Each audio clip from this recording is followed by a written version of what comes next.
अपनी इस नर्मदा मैया की परिक्रमा में मैं आ चुका हूँ अमरकंटक से लगभग 1000 किलोमीटर तय करके बड़वानी, और यहीं से स्टार्ट होता है मेरी इस परिक्रमा का सबसे टफेस्ट पार्ट, क्योंकि आगे हमारे इंतजार में सिर उठाए खड़े हैं शूलपाणी के ऊंचे ऊंचे पहाड़। पर आज आगे बढ़ने से पहले हमें ये डिसाइड करना पड़ेगा कि क्या हम इस चैलेंज के लिए तैयार भी हैं। जब मैंने इस परिक्रमा में चलना स्टार्ट किया था तब मैं कुछ ऐसा दिखता था, और अब मेरी शक्ल कुछ यूं है। ज्यादा कुछ तो नहीं बदला, पर मेरी शक्ल पर ये फिरंगियों जैसी दाढ़ी, मुंह में जाते हुए मूंछों के बाल और सिर पर एक बालों का घोंसला तैयार हो चुका है, जिसे मैं बस दिन भर संवारते रहता हूँ।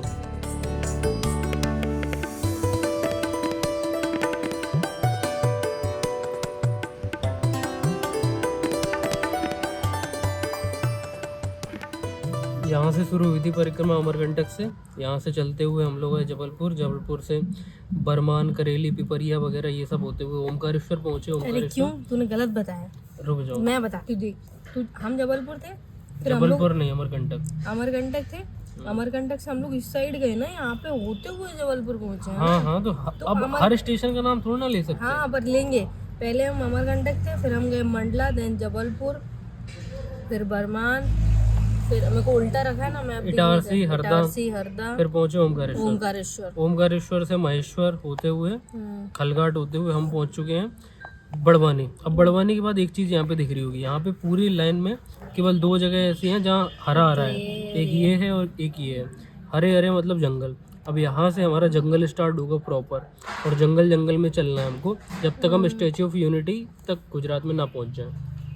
और अब हम चलने वाले हैं शूलपाणी की झाड़ी, जिसे मतलब ऐसे बोलते हैं ना कि हमारे पूर्वजों ने कुछ बता दिया ना, तो हम उस चीज में, उसके डर में जीते हैं। शूलपाणी की झाड़ी, इसमें हरा हरा दिख रहा है ये पार्ट जितना। तो इसके बारे में ऐसा कहते थे, शूलपाणी में पहले जो भी नर्मदा परिक्रमा किया करते थे ना, ये लोग उन पे सिर्फ लंगोट के अलावा कुछ भी नहीं छोड़ा करते। वो भी नहीं छोड़ते, वो भी ले लेते थे, ऐसा कहते हैं। पर कहते हैं कि वहाँ पे कितने तपस्वी बाबा आए, उन्होंने वहाँ का सबका ब्रेन वॉश कर दिया। मतलब उनको बताया कि नर्मदा परिक्रमा वाले आपके दुश्मन नहीं हैं, उनके साथ ऐसा मत करो। और कहते हैं कि वो नहीं, एक तपस्वी दुश्मनी की वजह से नहीं करते थे। एक्चुअल में ये जो एरिया है बड़वानी और बड़वानी अलीराजपुर, ये आज भी देश के सबसे गरीब एरियाज में से एक है। Alirajpur is the purest district in India. तो आदिवासी रहते थे, तो यहाँ पे शुरू से ही किल्लत रही है, पैसे की, खाने की, हर चीज़ की दिक्कत रही है। तो इसी वजह से जो उनको मिलता था वो लूट लेते थे आदिवासी। पर आज वो सब नहीं है, आज सब ठीक ठाक है। नहीं, आज सब नहीं है, फिर भी लोगों के अंदर डर बैठा हुआ है। हमसे कई लोगों ने कहा कि आप उधर मत जाना, आप बस ले लेना, नहीं, वो एरिया सही नहीं है, तो ये नहीं है, यहाँ से 2 रूट है। एक है प्रॉपर जंगल वाला जो हम जाएंगे, और एक रूट है हाईवे वाला। अब हाईवे वाले से प्रॉब्लम ये है कि वहाँ से कुछ भी नेचुरल ब्यूटी नहीं दिखती, और हम जाएंगे नर्मदा मैया के, यानी कि जंगल से होते हुए नीचे ऊपर, नीचे ऊपर, नीचे ऊपर। हाँ, मतलब हम झाड़ियों में ही चलेंगे, क्योंकि रोड पे चलने में एक तो क्या होता है ना, कंक्रीट की जो रोड होती है वो हीट करती है, गर्मी में बहुत रिफ्लेक्ट होकर सीधे हमारे ऊपर आएगी, हीट निकलती है। झाड़ियों में क्या है ना, उतनी गर्मी लगेगी नर्मदा जी, लेकिन झाड़ी में एक बार फंस के हम देख चुके हैं। अरे माँ कसम। लेकिन ये वाली वैसी झाड़ी नहीं है। बस यहाँ क्या है कि जो सतपुड़ा रेंज है वो स्टार्ट होती है स्टैच्यू ऑफ यूनिटी जहाँ पे बनी है, वहाँ से गुजरात का जहाँ बॉर्डर लगता है उधर से, और ये ख़त्म होती है जाके अमरकंटक पे। तो जहाँ से स्टार्ट होती है, यहाँ से गुजरात से, यहाँ पे सबसे लोएस्ट पार्ट लो है। यहाँ पे बहुत कम हाइट के पहाड़ हैं, तब इतनी प्रॉब्लम होगी चलने में। देखो, हमें नहीं पता शूलपाणी में क्या होने वाला है, सच में वो चीज़ें चेंज हो गई या फिर अभी भी चल रही, पर इतना पता है कि हम जब पैदल हैं तो जाएंगे, अब चाहे कुछ भी हो जाए, है ना। तो मतलब मैंने बहुत सुना है उन बाबा जी के बारे में जिन्होंने उसको चेंज, लेकिन अब तो वो नहीं रहे, अब तो वो शांत हो गए। उनके शिष्य हैं जी महाराज जी। अब वो हम लोग को भोजन के लिए बुला रहे हैं, पर हम तो खा चुके हैं।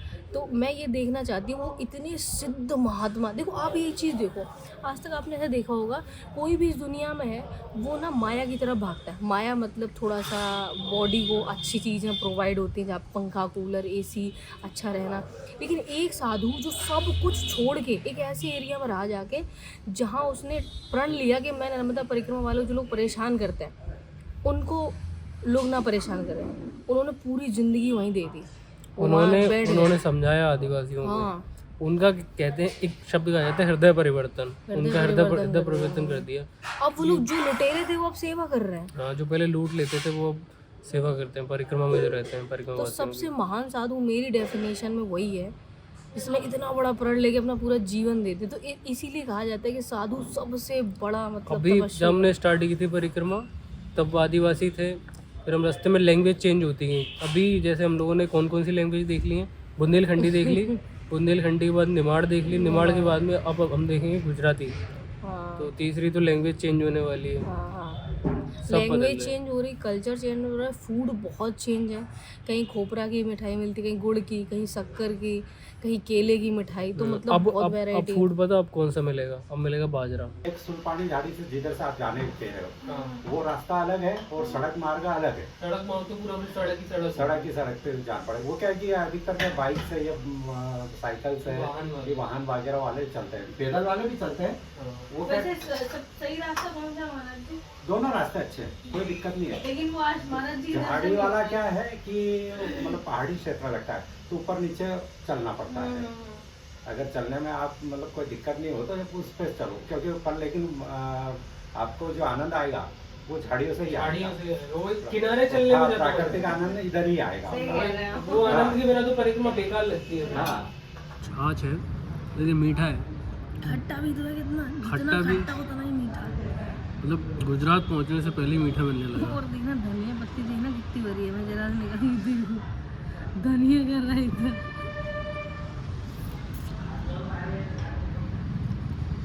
देखो मैं धनिया दिखाती हूँ। कुछ लोग पीछे मिले थे, हम उनसे नर्मदे हर करके आगे तो आगे, रास्ता पूछो, उन्होंने पहचान लिया। पीछा करते करीब हुए आए 1 किलोमीटर आगे आके ना उन्होंने एकदम गाड़ी लगाई आगे। हमने कहा क्या नशे वशे में एकदम, फिर पता नहीं तो वही लोग हैं। इतना सारा हमको दे के चले गए, और पता है रियलिटी में वो मछुआरे थे, बहुत ज़्यादा रिच नहीं थे। मतलब दिल कितना बड़ा है मैं इंसान बताऊं, का। 2-3 दिन से डिहाइड्रेशन है तो सोच रहा है कि लिक्विड ही ज्यादा और पिए, सुबह से लिक्विड ही मिल रहे हैं। और जैसा चाहते हैं मिल वैसा ही रहे। यही चीज सोचने वाली है। हम लोग भले ही मेरिकल्स में बिलीव ना करें, बट ऐसा देखने के बाद बिलीव करना और ये पड़ता सब पता है डिहाइड्रेशन को दूर करने वाले प्रोडक्ट है। सुबह से हमें यही मिल रहा है, अगर हम बीमार हैं तो यही मिल है। रहा है। इलेक्ट्रॉल ORS, फिर इलेक्ट्रॉल है, तरबूज मिला, ORS, फिर ये सब तरबूज, अभी ये सब है। छाछ। छाछ पी हमने, सिर्फ हमने छाछ मिला हमें 1 गिलास। अब कैसे जब इसमें दवाई जैसा टेस्ट आ रहा है। इलेक्ट्रो इसका टेस्ट, वो पीली वाली गोली खाते हैं ना बचपन में, वो दस्त वाली, इसका टेस्ट जो है मैंने उनसे बोल दिया, मैं देखे उनसे बोल दिया हम डिहाइड्रेट हो गए। अब सब हमें दवाइयाँ ही खिलाने में लगे, डिहाइड्रेशन ठीक कर रहे हैं। अंगूर जितना मुझे अंगूर भी खा के सही हो जाएंगे। ये देखो केले की फसल चालू हो चुकी है, और ये गुजरात में जब हम फिनिश करेंगे तब तक ये केले की फसल देखने को मिलेगी साथ में। भाई इसका टेस्ट बहुत गंदा है भाई, तू कैसे पी रहा है?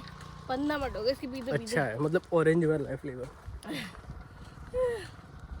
मैंगो पसंद है, बड़ी ऑरेंज है। ओके ओके चलता है।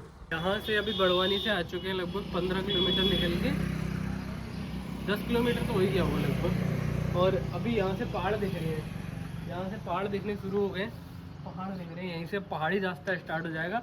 और यहाँ पे पता है एक मंदिर दिखा नाग देवता का, काफी पुराना। अब इसमें कॉन्सेप्ट पता क्या रहता है कि जो आदिवासी लोग रहते थे वो नाग देवता की पूजा करते थे। इसमें से यहाँ पे ऐसे यूनिक जो मंदिर है वो बहुत देखने को मिलते हैं। नाग मंदिर हो गए या फिर जो भैरवी हो गई, काली देवी हो गई, तो एकलिंग हो गए। तो जितने भी आदिवासी लोग हैं वो इन सब देवी देवताओं की पूजा करते हैं, और यही सब टेम्पल ज़्यादा देखने को मिलते हैं यहाँ पे। वही भाई ने कहा वो सही रहा है।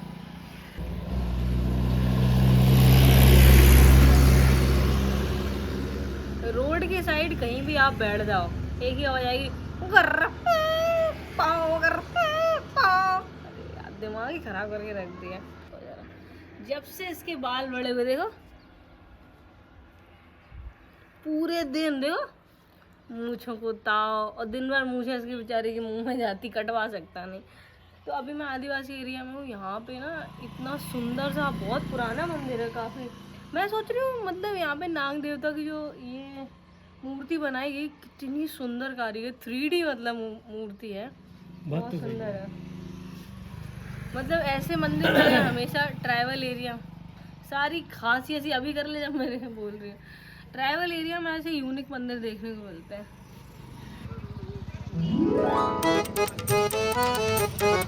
यहाँ से निकलने वाले परिक्रमा वासियों ने इन बच्चों को ऐसा बिगाड़ा है ना कि कोई भी बिना चॉकलेट का टैक्स दिए आगे नहीं बढ़ सकता।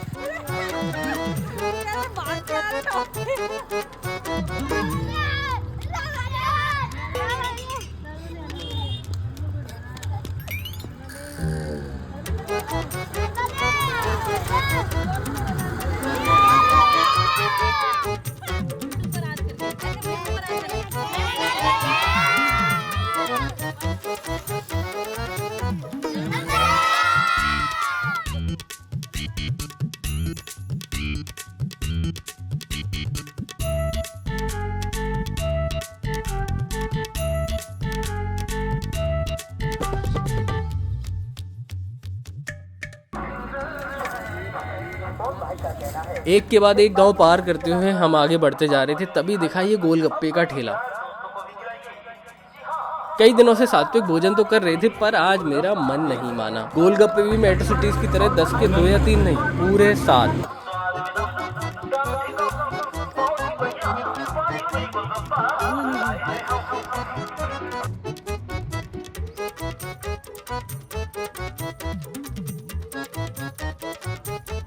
जैसे बड़वानी से निकले थे, इतनी धूप लग रही थी, इतनी धूप, चेहरे के सामने जैसे धूप आती, धूप ज़्यादा, गर्मी ज़्यादा लगने लगती है।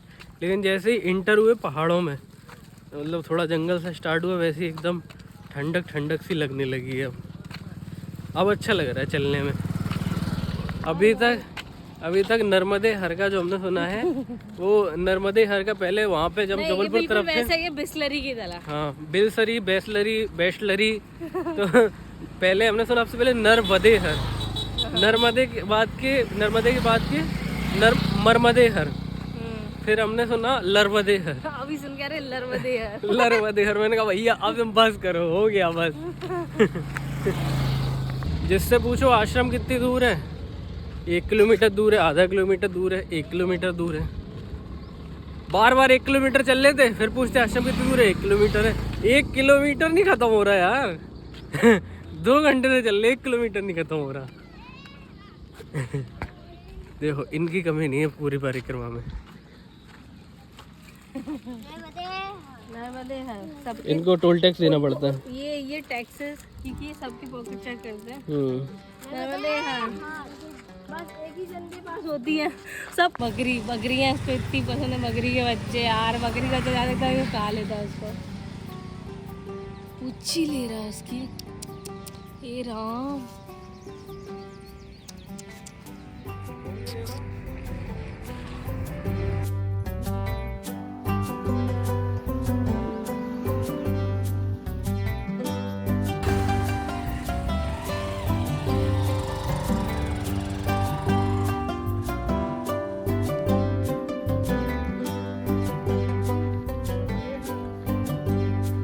स्कूल से घर तक वो कॉपी किताबों से भरा बैग कंधों पर अपने निशान छोड़ देता था, और फिर से वही सब मेमोरीज रिपीट हो रही हैं। असली सुख तो कहीं शाम को आश्रम पर पहुंचकर बैग से छुटकारा पाना ही है। और घर पर हम मम्मी से चाहे जितनी भी जिद कर लें, आज ये नहीं खाना, आज वो नहीं खाना, पर यहाँ जो मिल जाए वो अच्छा लगता है। माता जी ने मुझे अपने साथ काम तो नहीं करने दिया, पर हाँ मैं उन्हीं के पास बैठ गया, क्योंकि पता है सुबह यहाँ से रवाना हो ही जाना है। इसलिए मुझे ऐसा लगता है कि जिंदगी में काम तो होते ही रहे हैं और होते ही रहेंगे, पर अपनों को टाइम देना बहुत जरूरी है। और इस परिक्रमा ने मुझे ये भी सिखाया कि बिना जान पहचान की भी बातें की कैसे जाती हैं।